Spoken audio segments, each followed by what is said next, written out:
Are you keeping livestock in this house? This must be feed for livestock, right? You weren't seriously thinking of feeding this to Billy, were you? Unbelievable. Isla, my mother-in-law, said this as she threw my cooking, dish, and all into the trash can. What? Your family can't possibly be my family. The only family I have is Mommy. How long are you going to keep saying such stupid things? While we're at it, let me say this. The value of my mommy in your family is completely different, isn't it? I think anyone can see that. My head, which had been filled with anger until a moment ago, had now completely cooled down. I truly despised my husband, William, who insulted my family and laughed loudly. Mommy is moving in next month. Clean out your room. William pressed the point with a loud voice, seeing that I didn't reply. Hey, are you listening? Mommy is moving in next month. I'll be away on a business trip until then. During that time, clean up all your stuff completely. Got it? As William glared at me with harsh words, I smiled and said, "Okay, I'll make it nice and clean." Then I went back to my bedroom. I once thought you, William, were a wonderful person who valued family. But in reality, you're just a pitiable person who can't even have his own opinions, dominated by Mommy. To you, I was not family. I wouldn't mind whatever you said about me alone. But you used cruel words against my precious family, too. Unforgivable. As you wish, I'll clean everything out completely, so look forward to it. You should go to hell with your beloved Mommy. I'm Emily, a 35-year-old housewife. I married William last year, and it's been exactly 1 year. I met William at a drinking party hosted by my friend. It was a sort of party for men and women over 30. William was there, having been invited by an acquaintance. Among the men there, William, who is tall and slim, stood out. At the beginning of the drinking party, there was a slight buzz among the women. However, after hearing William speak in a quiet, hard-to-hear voice during his self-introduction, the women quickly backed off. Indeed, William seemed to give off a gloomy vibe when he spoke, which didn't appeal much to the women. But I, sitting nearby, didn't miss William's self-introduction. The most important thing to me is family. William indeed said that. My heart was moved by his words, and I found an opportunity to talk to him. I also believe family is the most important thing. We're the same in that regard. At that moment, I felt like William's eyes sparkled behind his glasses. After that drinking party, through the friend who had organized it, I surprisingly received a message from William. After several dates and finding that we got along well, we started dating. William, who was quiet at the drinking party, usually turned out to be quite talkative. Most of what William talked about was his family, mainly his mother. I really respect my mother. She gave birth to me and raised me. I'm just grateful. She's the most important person to me. Saying this, I found William, who cherished his family, to be endearing. Just like William, my family is also the most important and irreplaceable thing to me. I have a father, a mother, and a much younger brother who was in college. There were times when my father's business didn't go well, and we fell into poverty. But no matter what, we always supported each other with smiles. Because of those experiences, I'm convinced that our family is bound by a strong bond. Currently, all my family members except me are overseas due to my father's work. I stayed in America because of my job. If I hadn't married, I might have moved overseas eventually. But then, I met William. Feeling that William, who also cherishes his family, could live together with me, I felt hopeful. My mother said she thinks I could be happy living with you, Emily. So, let's get married. And so, a year ago, William and I got married. After a year of marriage to William, there are several things I've come to realize that I didn't know before. The first thing is about William's personality. Hey, Emily, my favorite shirt isn't in the closet. Make sure you take care of it. William, who was thought to be quiet due to a soft voice when we first met, turned out to be quite self-centered. Moreover, the name he used to sweetly call me, Honey, changed to Emily the day after we got married. I was honestly surprised at first, but I didn't particularly mind, thinking it meant we had become closer. More than that, I wish he would spare me the irrational yelling. If you're looking for that shirt, you told me yesterday to take it to the cleaners, so I dropped it off today. It'll be ready tomorrow. To my words, William visibly became angry. If I told you yesterday, you should have taken it out yesterday. Then I could have worn it today. Think before you act. My mommy would never make such a mistake. Saying this, William left the house. A mistake? It was natural to take it to the cleaners today after being told last night. No matter how much I try to argue, my reasoning doesn't reach William. And in the end, Mommy always comes into the conversation. Another thing I've learned after getting married is William truly does place family first. Cherishing family is good, and I too hold my family dear. It's because of this shared belief that William and I got married. However, it seems William's vector on this is a little different. William's mother, Isla, dotes on William excessively. And in return, William does whatever Isla says. I've met her several times, such as during our marriage introduction, and remember being bombarded with questions about money, like, what's your annual income? What does your family do? Fortunately, I have been working at the same company for many years and have a decent amount of savings and salary. I somewhat understand that this was a point in favor of allowing the marriage. Even so, I thought it was natural for a parent to worry about their child, so I let it pass. When we decided to get married, since I had been living in a relatively large house with my family, William moved into my house, and that's how our new life started.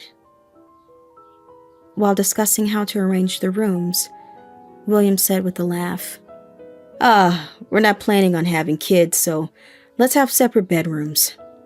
Mommy said kids are noisy and a lot of trouble. She doesn't want me to go through that hardship because she's kind. Plus, she said it would be hell if the kid ended up looking like you. The thought of our decision about children being influenced by his mother-in-law's opinion made me dizzy. At that time, I thought that eventually William would want children, so I went along with it. However, an off-putting incident occurred later. One day, Isla announced she would be staying overnight at our place. She had visited our home many times before, but always returned to her own home at night. This was the first overnight stay. William was delighted to host Isla, and I hurriedly prepared the guest room. But William said, "It's okay. Mommy will sleep in my room." I didn't understand what he meant by "it's okay," and when I tried to prepare a guest bed in William's room, he refused. To my shock, when I went to wake them up in William's room the next day, they were sleeping together in the same bed. It's fine for a parent and child to be close, but sleeping in the same bed seemed a bit too much.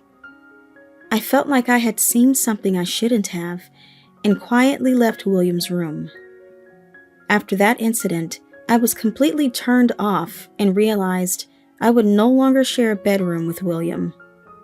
Another thing I learned after getting married was William's view on money. Perhaps due to Isla's influence, William believes all the money he earns should be spent on himself. Therefore, he contributes no money to the household. I've asked William multiple times to contribute to living expenses, but he ended the conversation with, "Mommy said the money I earn is mine, right? By the way, the money you earn is also mine since you're my wife, so it's only natural. So shouldn't you be the one to cover living expenses?" So William never contributes financially to our household and keeps buying expensive bicycles, claiming them as his hobby. He even built a shed in the garden without consulting me to store these bicycles. Every day, when I see that shed in the garden, I'm filled with indescribable feelings. With Isla coming over so often, is your father-in-law okay with it? One day, I finally asked Isla, given how frequently she visited our home. That man is on a solo assignment in the countryside. As long as he sends money every month, there's no problem at all. I felt sorry for the father-in-law who's working away from home. William, for all his talk of valuing family, seemed to only truly care about his mother, Isla. Today, Isla is at our house again, enjoying the meal she prepared. Of course, I also prepared a meal, but Isla threw it all away. "Are you keeping livestock in this house? This must be feed for livestock, right? You weren't seriously thinking of feeding this to Billy, were you? Unbelievable." Saying that, she threw the dish into the trash can. Ignoring me, stunned, Isla started cooking. Without a word, she cut meat with a knife and then used the same knife to cut fruit. Chills ran down my spine. "What are you looking at? It's creepy. There's nothing for you, so figure something out yourself." Of course, I was secretly relieved. Seeing William enjoy Isla's carelessly prepared meal, I felt anxious about our future. This is how Isla frequently came and went from our house, harassing me, and then leaving doted on by William. Ever since I saw the two of them sleeping in the same bed, I have been finding excuses to refuse Isla's overnight stays. It was too disturbing for me to accept. Perhaps because of that, Isla's visits to our home became more frequent. When I returned from work, Isla was often already in the living room. And often, William was home at times I expected him to be at work. "Hey, aren't you supposed to be at work? Finished early?" If I asked William, he would reply, "Took a day off because Mommy is coming over." Taking time off so frequently for his mother's visits made me wonder what we would do in the future. Internally, I felt dejected. If he loves Mommy so much, maybe he should have just lived with her forever. After Isla left, I asked William, "I want to ask, why did you marry me?" William seemed surprised by my question, but his response came quickly. "Mommy said, 'Why don't you get married once?' That's why I went to that party. You seemed compatible, and your family looked wealthy, so Mommy said, 'Isn't she good enough?'" Knowing he decided on marriage as casually as picking a watermelon with Mommy at the supermarket made me want to sigh. At least I felt affection for William, who was kind and a gentleman until we got married, and married him because I loved him. But William didn't have a bit of affection for me. William's everything is Isla, and her word is law. For the first time, I seriously considered divorce that I had been avoiding thinking about. Can I really continue with William? Thinking, I let out a real big sigh. One day, when I returned from work, I felt a slight discomfort in the living room. The room seemed unusually tidy. I realized what was causing the unease. This house was originally where I lived with my family. So, I had kept our family's belongings, but now they were gone. The small bookshelf my brother made for me in school, the painting by my mother that we had framed, the souvenirs my father brought from abroad. The ring and pendant my mother gave me are gone. When we got married, my mother, who couldn't come to Japan, sent me a gold ring and pendant as a gift. I had kept them carefully in a case in my bedroom. All the precious items given to me by my family were missing. I frantically searched the entire house.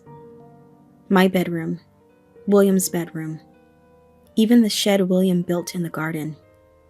But they were nowhere to be found.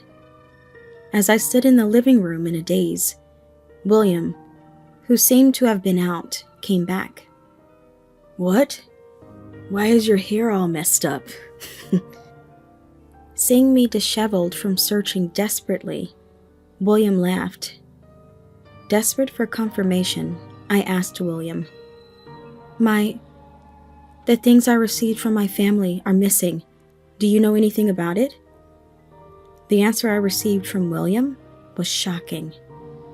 Huh? That dirty junk? I got rid of it. It was always in the way. Today was bulk trash day, so I threw it out. I was stunned by William's words.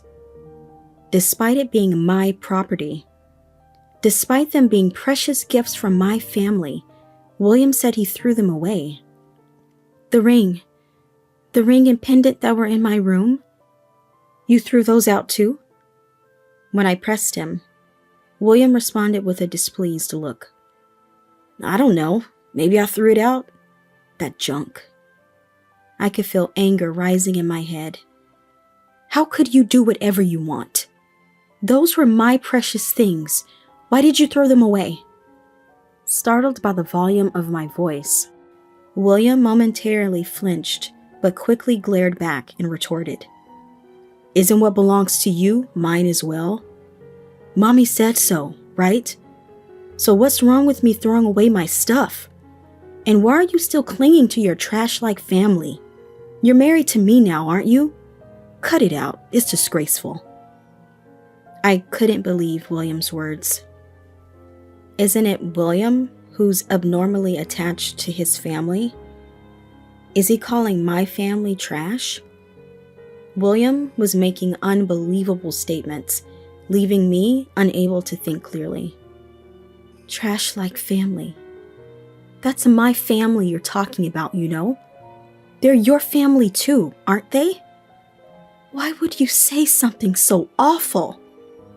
At my counter-argument, William looked perplexed. Huh? How could your family be my family? My family has always been and will only be Mommy, you know? How long are you going to keep saying such stupid things? Since we're on the subject, my mommy and your family are of completely different values, don't you think? Anyone could see that. All your parents managed to produce was an Emily like you. That's why they're trash parents. But my mommy, she gave birth to me. See the difference? It's probably too hard for you to understand. Yeah, it's impossible. My head, previously boiling with anger, had now completely cooled down. I utterly despised William. who insulted my family and laughed loudly. And with William's following statement, my heart grew entirely cold. Mommy likes this house, so I've decided to let Mommy live here too. When I said nothing, William spoke with a slightly angry tone. What? Got a problem? It might have been your house originally, but now it's my house too, you know? If you don't like it, we can just get divorced. Saying so, William thrust a divorce application at me. The form was courteously filled out and signed by William. This must have been Mommy's instruction. Did he think this would make me compliant? I couldn't even sigh anymore. Mommy is moving in next month. Clean out your room. To my silence, William emphasized loudly. Hey, are you listening? Mommy is moving in next month. I'll be away on a business trip until then. During that time, clean up all your stuff. Completely. Got it? In my head, I thought, what a loud voice. As if his hard-to-hear self-introduction when we first met was a lie. Facing William's glare, I smiled and said, Okay, I'll make it nice and clean. Then, I went back to my bedroom. Returning to my room, I immediately started packing. Although my anger towards William hadn't subsided, receiving the divorce papers was convenient. I paused my packing to make a phone call. After making a couple of calls, my spirits began to lift. I once thought William was a wonderful person who valued family, but in reality, he was just a severe mama's boy who only loved Mommy. It's good to cherish your mother, but you were too severe.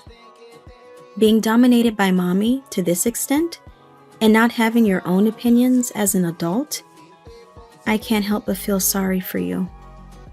I tried to love your Mommy too, but it was impossible. I'm sorry, but I can't and won't fit into the world you and Mommy have. To you, I was never family. I wouldn't care what you said about me alone. But you used terrible words against my precious family too. Unforgivable. As you wished, I'll clean everything out completely, so look forward to it. You should go to hell with your beloved Mommy. That day, my mobile phone's ringtone echoed from the morning. The screen displayed William. It must be William returning from what he calls a business trip. I was expecting a call around this time, but I wish he had spared me the early morning disturbance on my day off. I touched the screen to answer. Before I could speak, William's angry voice came through the speaker. Hey, Emily, what have you done? The house is gone. What's the meaning of this? William sounded quite panicked on the other end. What happened? Didn't you say to clean up all my stuff completely? So, I did just that. My words left William speechless. Yes, I did exactly as told. Cleaned up all my things. After my family went abroad, the house was in my name. My father said I could demolish it or sell it if I wanted, but I had wanted to live in it a bit longer. The day William told me to clean it up, I consulted with my father. After sharing everything, my father suggested selling the house, so I took action. I immediately contacted a real estate agent, sold the house, and it was demolished. Now, it's just a clean, vacant lot. You're insane. Where's the furniture? My stuff. Where'd it go? William asked in a feeble voice. What happened to his earlier bluster? Not just the house, but the furniture and household goods were all mine from before I was married, so I got rid of those too. Oh, your belongings are all in that shed you're so proud of. When selling the land, I left just a small space of about 2 tatami mats in the corner of the garden. That's because it housed what William spent his money on, a shed for William's valuables. Expensive-looking bicycles and a few other items were crammed into that shed. William's stunned reaction was palpable over the phone. Then Isla's voice chimed in. "Emily, what is this? Where's Billy's house gone? I've brought the moving truck with all the stuff. What are we supposed to do now? Say something!" After everything, they've always decided everything selfishly, so they should figure this out themselves. That's what I thought as I listened to Isla's tirade. "You know, Billy is your husband, isn't he? What's with that attitude? I'm the mother of your husband. A wife should just quietly listen to her husband and mother-in-law." Such an unreasonable accusation. What do they think the role of a wife is? I'm glad I acted before my dignity as a person was stripped away. With all due respect, Isla, I am no longer a wife. I informed Isla that William had thrust a divorce application at me, and that I had recorded the conversation when he did, using a voice recorder. Since William's verbal abuse worsened after we got married, I had started carrying a voice recorder. The divorce application he had pushed at me was already signed, so I just added my signature and submitted it to the office. So, you and I are now complete strangers. The phone went silent. Just when I thought it was over, Isla's loud voice erupted again. "Then you should give me money through the distribution of property. The house and the household items were marital property, weren't they? Since it has to be divided between Billy and me, give me the money." I took a deep breath and explained to Isla. "Well, the house and all the household items were used by me since before I was married. William is aware of this, and William has never contributed financially to the house since we got married. So, there's no marital property to speak of. Oh, that shed over there was built with William's own money. Technically, that would be subject to distribution of property, but I don't need it." From the other end of the phone, I could hear Isla's voice in disbelief. "Is that all?" Indeed. That's all there was. In 1 year of marriage, that's all we had managed to accumulate. And it was something only William wanted, not something I needed. The irony of the situation almost made me laugh. What was this marriage period for? She should be grateful that at least that meaningless shed remains. By the way, the land where the house stood has been sold to a real estate agent, so you'd better move quickly before you get into trouble. The shed's location is safe. For now, that small space is still my property, but please remove that shed soon, or I'll have to take legal action. The word legal action got a reaction from Isla. I could hear her grinding her teeth in frustration. What about William? He hasn't said a word for a while.